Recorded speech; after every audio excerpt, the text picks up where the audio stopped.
Hello guys, আসসালামু আলাইকুম। তো আমরা ঈদের বন্ধের মধ্যে ঘোরার জন্য আসছি অনাবাসিক। তো অনাবাসিক আমরা এতদিন আমার বিভিন্ন ভিডিওতে আপনাদের অনেক ফসল, অনেক ক্ষেত, অনেক সবজির বাগান দেখাইছি। তো আজকে ব্যতিক্রম ধরনের একটা বাগান আপনাদের দেখাবো, এটা হলো ভুট্টা বাগান। এই যে দেখেন, ভুট্টা বাগান দেখছি এরকম, যে বাগানে দেখেন গাছে গাছে ভুট্টা, এই দেখেন অবস্থাটা দেখেন। এই ফসল হচ্ছে এমন একটা ফসল, এটা আমরা লাগানোর পর এখানে আমরা শ্রম এবং কি পরিশ্রম, যেমন বদলা, এগুলা খুব কম মিস করা লাগে।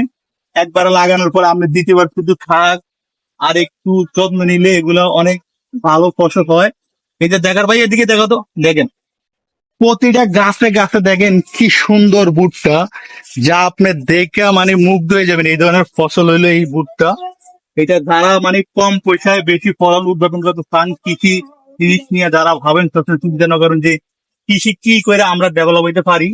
তো এই ধরনের যারা আছেন তারা যদি এই ধরনের ফসল চাষ করেন, মানে যেগুলো আপনার কম পরিশ্রমে অনেক বেশি ফলন হয়, তো আমার মনে হয় যে আপনারা যদি এই ধরনের ভুট্টা সবাই চাষ করেন, এবং কি যারা বেকারত্বের বোঝা নিয়ে ঘুরতেছেন, যারা মনে করেন বেকার, লেখাপড়া শেষ করছেন, কম টাকা এই ধরনের ফসল চাষ করেন এবং কি এই ধরনের উদ্যোগ নেন, আমার মনে হয় যে আপনারা অনেকটাই স্বাবলম্বী হবেন।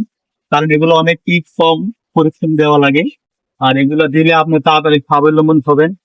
তো এই নেক্সট যারা এই ধরনের প্রজেক্ট নিয়ে কাজ করতে চান, অবশ্যই তারা এই ধরনের প্রজেক্ট নিয়ে কাজ করবেন, ইনশাআল্লাহ আপনারা অবশ্যই স্বাবলম্বী হবেন। তো থ্যাংক ইউ সবাইকে, অনেক ভালো থাক।